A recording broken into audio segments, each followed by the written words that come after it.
আসসালামু আলাইকুম। আজকের এই আলোচনাটি আমাদের সবার জন্য, যারা ইসলামকে ভালোবাসেন এবং জীবনকে আল্লাহর নির্দেশিত পথে সাজাতে চান। আমাদের চারপাশে আজ যে অস্থিরতা, যে দলাদলি, তা নিয়ে একটু ঠান্ডা মাথায় ভাবার সময় এসেছে। প্রথমেই মনে রাখতে হবে, সত্যিকারের আলেম বা জ্ঞানীরা কখনো অন্যকে তুচ্ছ জ্ঞান করেন না।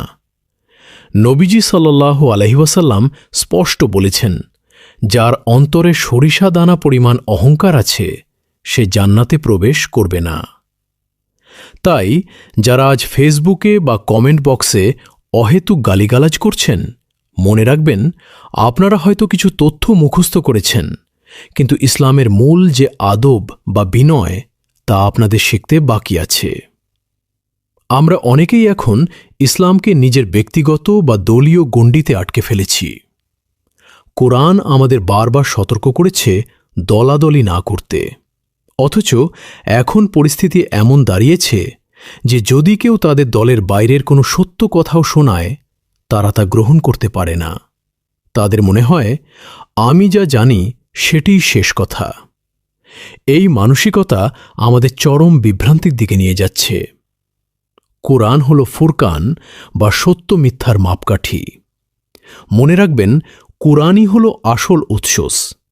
কোনো হাদিস বা মানুষের কথা যদি সরাসরি কোরআনের স্পষ্ট আয়াতের সাথে সাংঘর্ষিক হয়, তবে কোরআনই চূড়ান্ত। মানুষ যখন কোরআন না পড়ে শুধু চটকদার কিচ্ছা কাহিনী শোনে, তখনই তারা বিভ্রান্ত হয়। আল্লাহকে চেনার জন্য তার নিজস্ব কালাম কোরআন পড়ার কোনো বিকল্প নেই।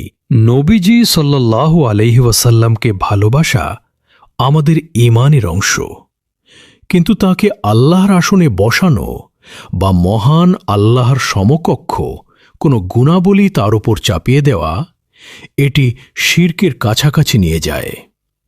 তিনি আল্লাহর সেরা সৃষ্টি এবং শ্রেষ্ঠ মানুষ, কিন্তু তিনি স্রষ্টা নন।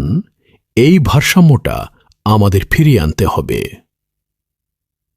পরিশেষে একটি কথা বলতে চাই, আমাদের উচিত ইসলাম দিয়ে আলেমকে চেনা, আলেম দিয়ে ইসলামকে নয়।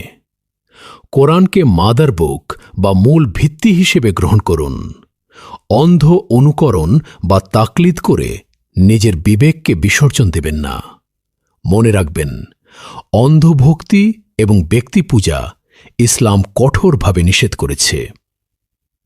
আসুন আমরা নিজেরা কোরআন পড়ি, সত্যকে জানার চেষ্টা করি, আর কাউকে গালি দিয়ে নয়, বরং নিজের আখলাক বা চরিত্র দিয়ে ইসলামের দাওয়াত পৌঁছে দিই।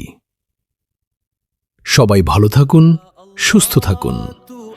আল্লাহই আমাদের একমাত্র রক্ষাকর্তা। तेरी रहमत का है कोई ना हद ना सरहद, दुनिया में भी रहमत आखिरत में भी रहमत, तूने लिखा अपने ऊपर रहमत या रब।